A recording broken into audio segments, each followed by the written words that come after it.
Hello everyone, this is Arpit Chaturvedi and very warm welcome to my channel Biological। और आज हम लोग इस ऐसे टॉपिक के बारे में बात करने जा रहे हैं जो कि बहुत ही ज़्यादा एकदम मतलब रिसेंटली जिससे हम सब लोग गुजर चुके हैं और गुजर रहे हैं। पिछले एक साल से ज़्यादा से समय से हम लोग इससे देख रहे हैं, चारों तरफ अपने एक ही चीज़ का डर है, corona virus corona virus corona virus. और फाइनली अब उसकी जो वैक्सीन है, जो उसकी पहली वैक्सीन है जिसके ह्यूमन ट्रायल्स भी कंप्लीट हो चुके हैं और मार्केट में वो अवेलेबल है इस टाइम, जो है Covishield.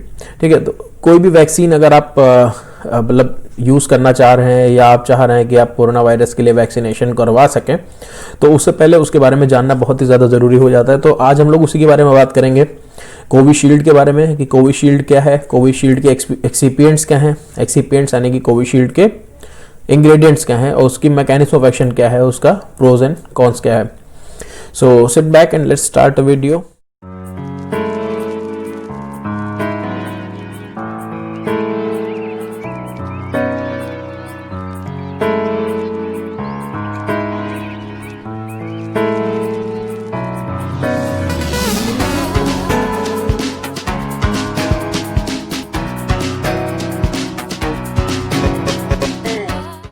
So before starting and just talking about the Covishield, let's talk about a vaccine a bit. Like what is actually a vaccine? जैसे कि हम सब लोगों को पता है कि हमारी बॉडी जो है वो कोई भी फॉरेन ऑर्गेनिज्म जब भी उसमें इन्वेट करता है तो वो कोई ना कोई इम्यून रिस्पॉन्स शो करती है। तो वो इम्यून रिस्पॉन्स जो होता है वो दो तरीके का होता है, एक तो नॉन स्पेसिफिक और एक स्पेसिफिक इम्यून रिस्पॉन्स होता है। तो जब भी वो इम्यून रिस्पॉन्स डेवलप होता है तो कहीं ना कहीं टाइम के साथ हम उस इम्यून रिस्पॉन्स के अगेंस्ट, हम उस एंटीजन के अगेंस्ट एक इम्यूनोलॉजिकल मेमोरी डेवलप कर लेते हैं। यानी कि अगर आज एक एंटीजन ने हमारी बॉडी में इन्वेजन किया है, तो अगर जो हमारा इम्यून रिस्पॉन्स होगा, जो हमारा एंटीबॉडी फॉर्मेशन होगा, वो आज जितना तेज होगा उससे कई गुना ज़्यादा तेज तब होगा जब यही सेम माइक्रो ऑर्गेनिज्म दोबारा इन्वेट करेगा हमारी बॉडी में। तो ऐसा क्यों होता है? क्योंकि हमारी बॉडी में कुछ मेमोरी सेल्स बन जाते हैं और इन मेमोरी सेल्स की वजह से क्या होता है, हमारे अंदर एक इम्यूनिटी बन जाती है कि अगली बार वो उतना ज़्यादा डैमेज नहीं कर पाएगा जितना उसने पहली बार किया था। तो इस तरीके की जो मेमोरी से बिल्डअप इम्यूनिटी होती है उसको हम क्या कहते हैं? Acquired immunity. एक्वायर्ड इम्यूनिटी हम क्यों कहते हैं? एक्वायर्ड इम्यूनिटी हम इसलिए कहते हैं क्योंकि हम इस ऑर्गेनिज्म के अगेंस्ट इम्यूनिटी लेके डेवलप नहीं हुए थे। ठीक है, इस ऑर्गेनिज्म के अगेंस्ट हम इम्यून नहीं थे। इसकी इम्यूनिटी हमने एक्वायर करी है कब? अपने जीवन काल में। तो ऐसी इम्यूनिटी जो कि हम अपने जीवन काल में एक्वायर करते हैं उसे हम कहते हैं एक्वायर्ड इम्यूनिटी। तो ये तो तब होता है जब एक ऐसा ऑर्गेनिज्म आपकी बॉडी में इंटर करे जो कि आपके लिए हार्मफुल था और जिससे आपके लिए फेटल भी हो सकता था वो। लेकिन ऐसा अगर हम आर्टिफिशियली करें, मतलब इस ऑर्गेनिज्म का कोई पार्ट, ठीक है, इसका कोई टॉक्सॉइड या इसका सरफेस प्रोटीन या इसका खुद डेड ऑर्गेनिज्म अगर हम एंट्री करवाते हैं, किसमें इन्वेजन करवाते हैं, किसमें? ह्यूमन बॉडी में, और उसके अगेंस्ट कोई भी इम्यून रिस्पॉन्स डेवलप हो, उसके अगेंस्ट कोई भी इम्यून रिस्पॉन्स डेवलप हो, तो क्या होगा? वो भी एक एक्वायर्ड इम्यूनिटी का ही काम करेगा, वो भी एक एक्वायर्ड इम्यूनिटी का ही काम करेगा। लेकिन वो हमारे लिए फेटल नहीं है बल्कि हेल्पफुल है, क्योंकि जब अगली बार एक असली सेम माइक्रो ऑर्गेनिज्म हमारे बॉडी में आएगा तो उसके अगेंस्ट पहले से हमारे पास क्या होंगी? एंटीबॉडीज होंगी, या पहले से हमारे पास इम्यून सिस्टम जो है हमारा वो तैयार होगा इसके अगेंस्ट। क्योंकि हमने क्या किया था? हमने उसे एक सब्सटेंस लगा दिया था, या हमने उसे एक ऐसा पार्टिकल पहले से ही बॉडी के अंदर इन्वेट करा रखा था जिससे क्या था? इम्यून रिस्पॉन्स उस स्पेसिफिक प्रोटीन के लिए या उस स्पेसिफिक माइक्रो ऑर्गेनिज्म के लिए डेवलप था। तो उस सब्सटेंस का नाम होता है वैक्सीन, या उस सब्सटेंस को हम कहते हैं वैक्सीन। तो जैसा कि इसकी डेफिनेशन में शो हो रहा है, a substance used to stimulate the production of antibodies and provide immunity against one or several diseases prepared from the causative agent of disease, its products, or a synthetic substitute treated to act as an agent without inducing the disease. Disease को induce नहीं करना है, लेकिन उस agent जिसकी वजह से वो डिजीज कॉज हो रही है उसके अगेंस्ट हमें क्या हो जाए? इम्यूनिटी मिल जाए। ठीक है, तो ऐसे सब्सटेंस को क्या कहते हैं हम? ऐसे सब्सटेंस को हम कहते हैं वैक्सीन। तो ये वैक्सीन कई तरीके की होती है, मतलब वैक्सीन की टाइप्स को कैसे डिफाइन किया गया है कि हम कौन सा पार्ट कौन सा पार्ट किसी भी ऑर्गेनिज्म का, माइक्रो ऑर्गेनिज्म का, पैथोजन का इंड्यूस करवा रहा है क्या, इम्यून रिस्पॉन्स।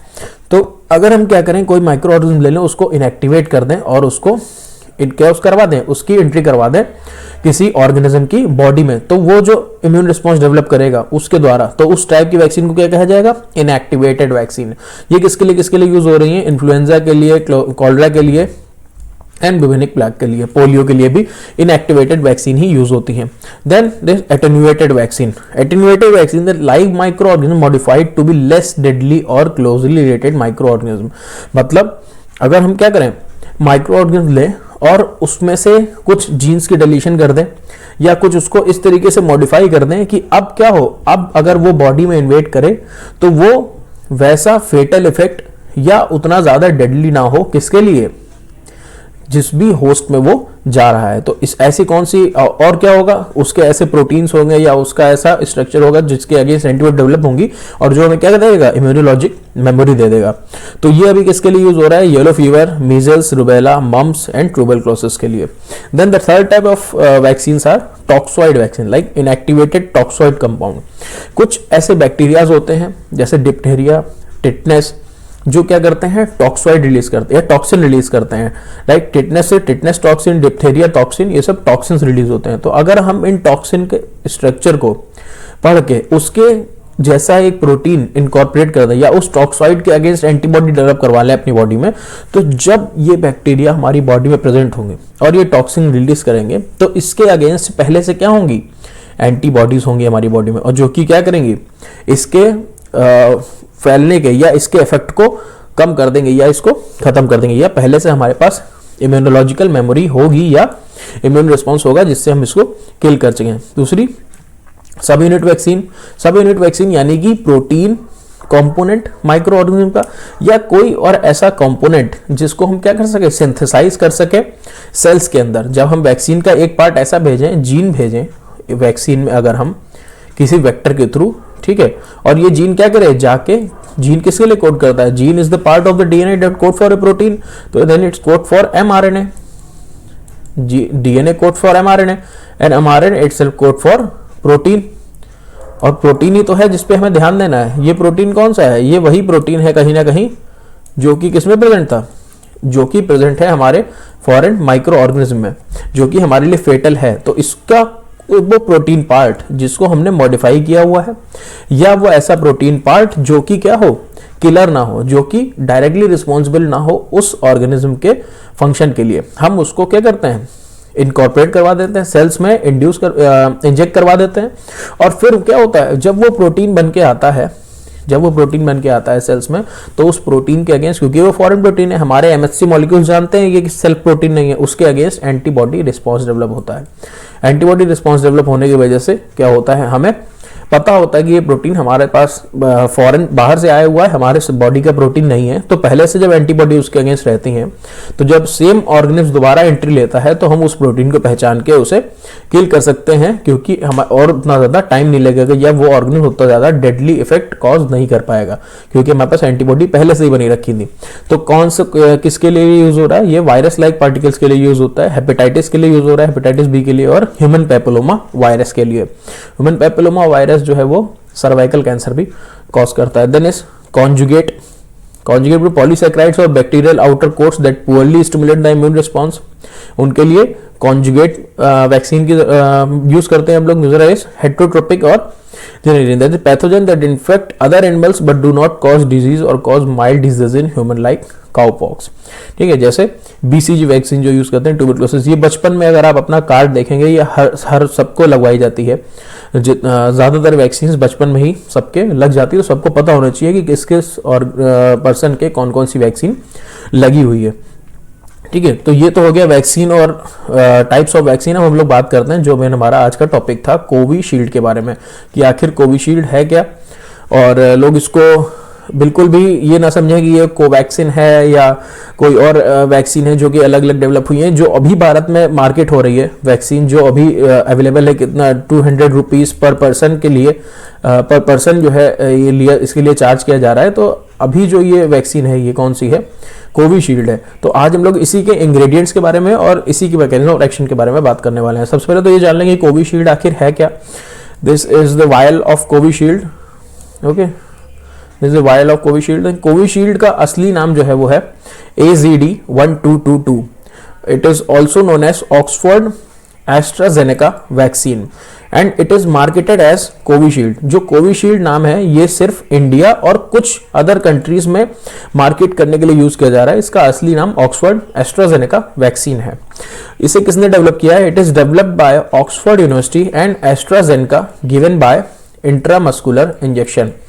एस्ट्राजेनेका और ऑक्सफोर्ड यूनिवर्सिटी मिलकर इसको डेवलप किया है और ये किसके थ्रू दी जाती है? इंट्रामस्कुलर इंजेक्शन के थ्रू इसको इंजेक्ट किया जाता है, मतलब मसल्स में जो है वो इंजेक्शन लगाया जाता है। The research is being done by the Oxford university's Jenner institute and Oxford vaccine group. The team is led by these are the scientist that are involve and जिनकी वजह से आज हमें सब मिल पाया है और कोविशील्ड आज हर इंसान तक पहुंच रही है। तो the team is led by Sarah Gilbert, Adrian Hill, Andrew Pollard, Teresa Lambe, Sandy Douglas and Catherine Green. These are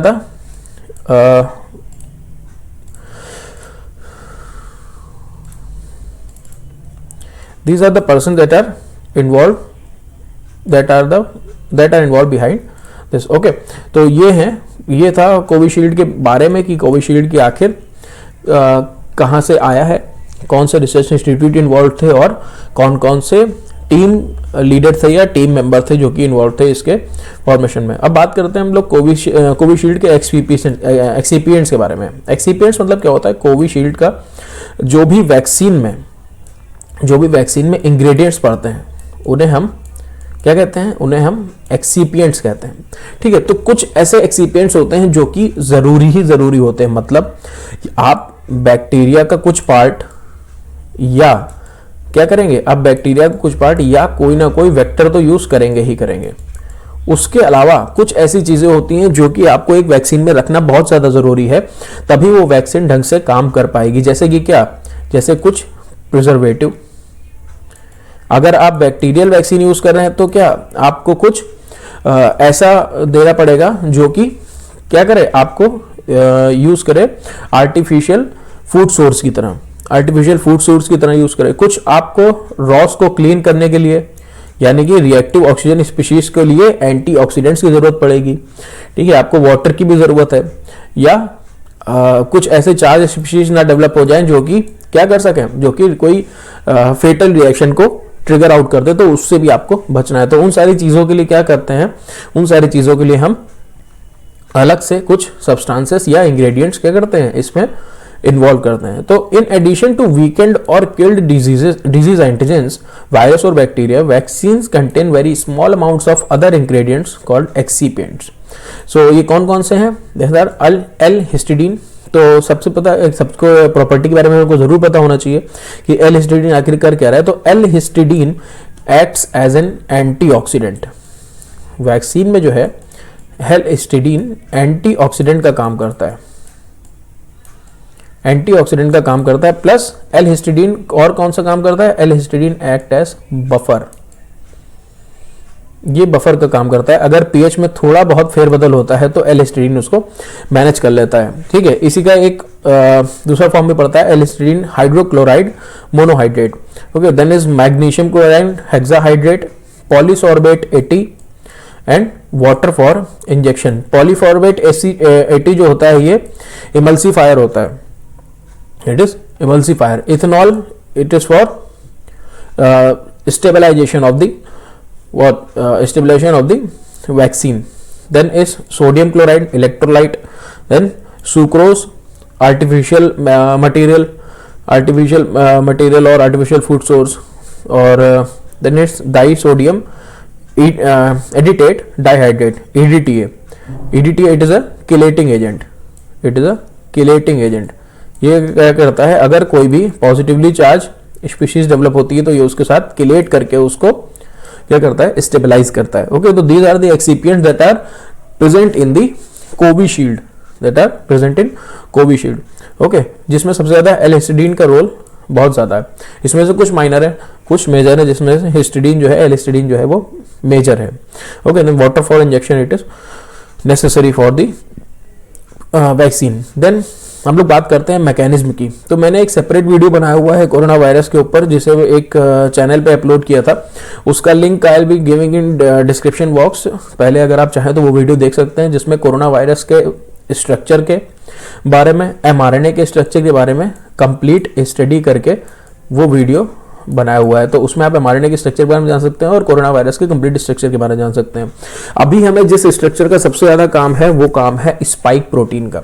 ये जो कोरोना वायरस आपको यहाँ पे दिख रहा है, दिस रेड कलर, इसके ऊपर जो पिंक निकले हुए, ये जो पिंक स्ट्रक्चर है जो इसकी सरफेस पे प्रोट्रूड ऐसे करके ये प्रोट्रूड करे हुए हैं, ये जो स्ट्रक्चर्स हैं, these structures are called spikes. ये क्या है? ये सरफेस स्पाइक प्रोटीन है।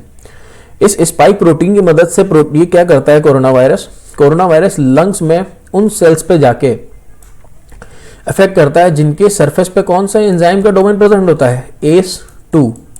ACE2 एंजाइम कौन सा है? ACE2 is angiotensin 1 converting enzyme. वो क्या करता है? एंजियोटेंसिन 1 को एंजियोटेंसिन 2 में कन्वर्ट करता है। ओके, जो कि पूरा सिस्टम मैंने उसमें बताया हुआ है कोरोना वायरस वाली वीडियो में, कि रेनिन कहाँ से निकलता है? सबसे पहले किडनी से रिलीज होता है, वो जाके क्या करता है? एंजियोटेंसिनोजन को एंजियोटेंसिन 1 में कन्वर्ट करता है।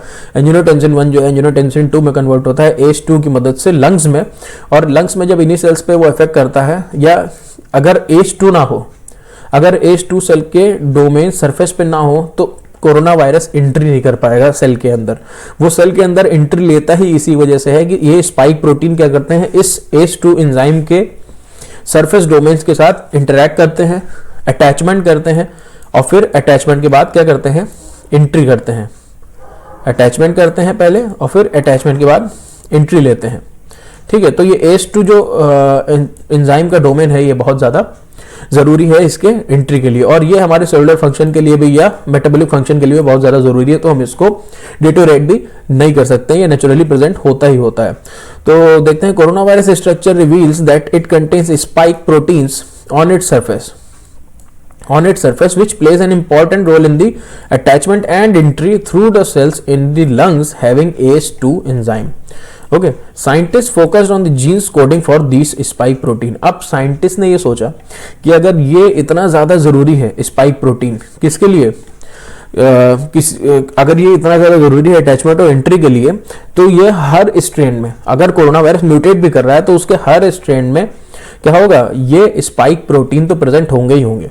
तो साइंटिस्ट ने उसके mRNA में से, जो भी mRNA उसका स्टडी किया, जो कि मैंने दूसरी वीडियो में पूरा बताया हुआ है, उस mRNA में से वो जीन्स निकाले जो कि कोड कर रहे थे किसके लिए? स्पाइक प्रोटीन के लिए। स्पाइक प्रोटीन के कोड करने वाले जीन्स उसने निकाल लिए, साइंटिस्ट ने निकाल लिए।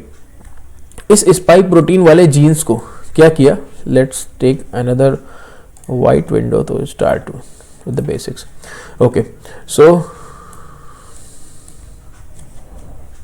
where is pen? ये आपका एक कोरोना वायरस है, ये आपका एक कोरोना वायरस है। इसकी सरफेस पे कुछ स्पाइक प्रोटीन्स हैं,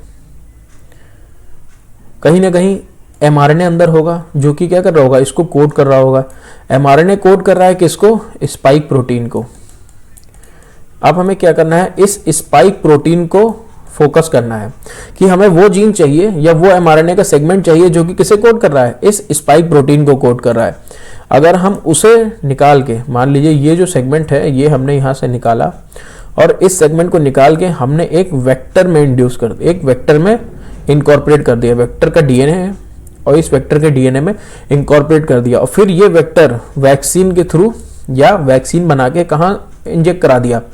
होस्ट सेल में, होस्ट बॉडी में, होस्ट में अगर हमने ये इंजेक्ट करा दिया तो हमें क्या मिल जाएगा? हमारा जो DNA यहाँ से लेके हम चले थे, ये जो mRNA जो यहाँ से लेके चले थे, किसका? कोरोना का, जो कि क्या कर रहा था? स्पाइक प्रोटीन बना रहा था, वो हमने किसमें कर दिया? वेक्टर। वेक्टर हम इसमें यहाँ पे कौन सा यूज कर रहे हैं? Simian adeno virus. Simian adeno virus को हम जो यूज कर रहे हैं, तो इसमें उसको हम वेक्टर की तरह यूज कर रहे हैं। वेक्टर मतलब जो हमारा फॉरेन आरएनए को कहाँ ले जाएगा, होस्ट सेल में या ह्यूमन बॉडी में लेके जाएगा। ठीक है, तो ह्यूमन बॉडी में आ गया और सेल्स के अंदर जब ये डीएनए पहुंचा तो ये डीएनए क्या करेगा, ये डीएनए से आरएनए बनेगा और आरएनए बनने के बाद प्रोटीन बनेगा। प्रोटीन यानी कि स्पाइक प्रोटीन। जब ये स्पाइक प्रोटीन बनेगी तो ये स्पाइक प्रोटीन क्या होगी, स्पाइक प्रोटीन हमारी बॉडी पहचान लेगी कि ये सेल्फ प्रोटीन नहीं है। जब सेल्फ प्रोटीन नहीं है तो क्या होगा, तो टी सेल एक्टिवेट होंगे। ठीक है, टी सेल एक्टिवेट होंगे किसके थ्रू, MHC1 के थ्रू। क्या होगा, MHC1 के थ्रू एंटीजन प्रेजेंटेशन होगा। एंटीजन प्रेजेंटेशन के बाद टी सेल डेवलप होंगे और एंटीबॉडी डेवलप होंगी। एंटीबॉडी डेवलप होंगी जब, तो इसका मतलब क्या होगा कि हमारे सेल, हमारे ब्लड में अब एंटीबॉडी है किसके अगेंस्ट, इस स्पाइक प्रोटीन के अगेंस्ट। तो अब क्या है, अभी तक तो ये कोरोना वायरस ने हमारी बॉडी के अंदर एंट्री ली नहीं है, लेकिन अब ले रहा है। अब अगर ये एंट्री ले रहा है तो हमारे पास पहले से क्या है, हमारे पास पहले से एंटीबॉडीज है किसके अगेंस्ट, इस स्पाइक प्रोटीन के अगेंस्ट।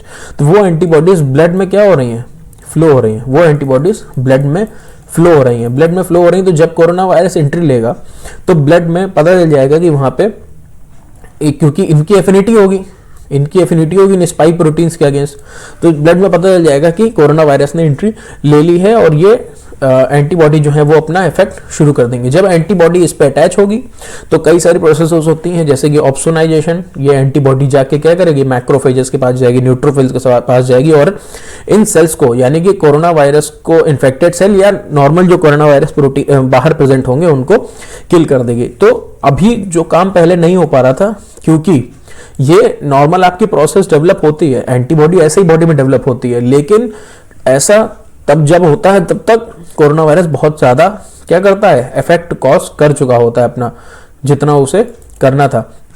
अगर पहले से एंटीबॉडी हमारे पास होंगी तो जो इफेक्ट पहले कितने दिन में कॉज हो रहा था, 14 दिन में या 30 दिन में, 14 से 30 दिन, 15 से 30 दिन जो है जो बॉडी ले रही थी, अब वो क्या लेगी, अब वो 4 दिन या 5 दिन में ही क्या करेगी, इफेक्ट शो कर देगी, या और जल्दी भी शो कर सकती है। इसीलिए क्या है, जो भी वैक्सीनेशन वाला स्कीम है कि अगर आपका फर्स्ट डोज लग चुकी है तो सेकेंड डोज में, इसी के लिए क्या हुआ है, इतना ज्यादा टाइम लग रहा है कि फर्स्ट डोज के बाद आपको 4 से 5 वीक या 4 से 6 वीक के बाद आपको सेकेंड डोज जो है वो यूज करनी है। So the ADZ122 vaccine is replication deficient simian adeno virus vector, जो कि कैसा है, एक डीएनए वायरस है, simian adeno virus containing the full length codon optimized sequence of SARS COVID two spike protein along with the tissue plasminogen activator leader sequence. Okay, tissue plasminogen activator leader sequence. ये leader sequence की जरूरत क्या होती है, leader sequence की जरूरत ये होती है कि इसकी वजह से क्या होता है, इसका रेप्लिकेशन फास्ट हो जाता है। ठीक है, इसका रेप्लिकेशन फास्ट हो जाता है। एक बार ये सेल के अंदर एंट्री लिया तो बाकी प्रमोटर्स के मुकाबले इसका जो लीडर सीक्वेंस की वजह से क्या होगा, इसका जो मतलब रेप्लिकेशन होगा वो काफी हद तक बढ़ जाएगा, अराउंड अप टू 100 टाइम्स ये बढ़ सकता है, इस सिर्फ इसकी tissue plasminogen activator leader sequence की वजह से। ठीक है, तो ऐसा जो हमने एडेनो वायरस यूज किया है वो कैसा है, वो ऐसा ऑप्टिमाइज किया है कि वो खुद रेप्लिकेट नहीं कर सकता, खुद रेप्लिकेट नहीं कर सकता। तो एडेनो वायरस जो हम इंड्यूस कर रहे हैं किसके, वैक्सीन के थ्रू, वो हमारी बॉडी के लिए क्या है, हार्मफुल नहीं है। The modified chimpanzee adeno virus can not replicate, जो चिंपैंजी यानी कि सिमियन एडेनो वायरस है वो रेप्लिकेट नहीं कर सकता। So does not cause further infection and instead act as a vector to transfer SARS CoV two spike protein. Main spike protein के genes को पहुंचाना है ना, तो वो काम कौन कर रहा है, वो वेक्टर कौन कर रहा है, सिमियन एडेनो वायरस।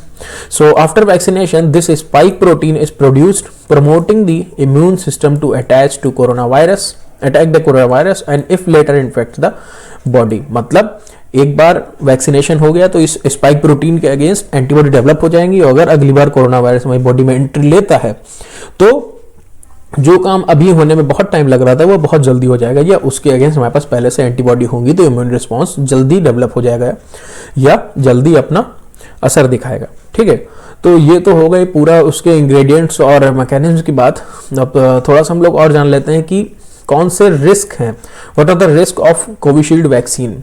तो ये खुद से सीरम इंस्टीट्यूट ऑफ इंडिया जो कि पुणे में लोकेटेड है, उन्होंने खुद से ये चीज़ लॉन्च की है वैक्सीन के साथ कि ऐसे कुछ मतलब सिम्टम्स हैं या ऐसी चीज़ें देखने को मिल सकती हैं उनमें जो कि क्या करेंगे, जो कि वैक्सीनेशन करवाएंगे।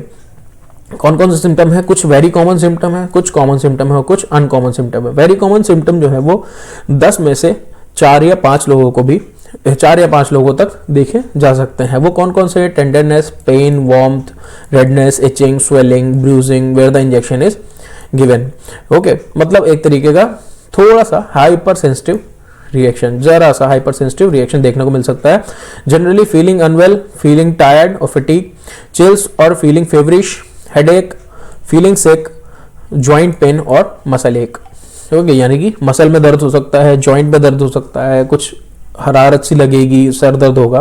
These are very common symptom that could be seen in the individual that would be getting the Covishield vaccine. Then what are the common symptoms? The ratio of this is 1:10, 1 person in 10. A lump of injection site, fever, being sick, vomiting, flu-like symptoms such as high temperature, sore throat, runny nose, cough and chills. These are the common symptoms that could be seen in the individuals having the Covishield vaccine. Then what are the uncommon symptoms? जो कि अगर आपको लगते हैं तो तुरंत आपको doctor को कंसल्ट करना है या आपको हेल्प की जरूरत है। That is feeling dizzy, decreased appetite, abdominal pain, in large lymph nodes and excessive sweating, itchy skin और रैश। अगर आपको किसी भी चीज से एलर्जी जो कि वैक्सीन में प्रेजेंट है उसकी वजह से ये सारे सिम्टम देखने को मिल सकते हैं, तो आपको तुरंत डॉक्टर की सलाह लेनी होगी।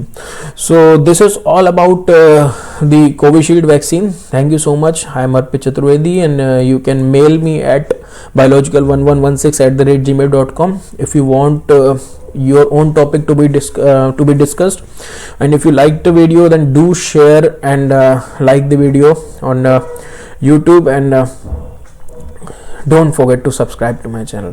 Thank you so much. This is Arpit Chaturvedi signing off.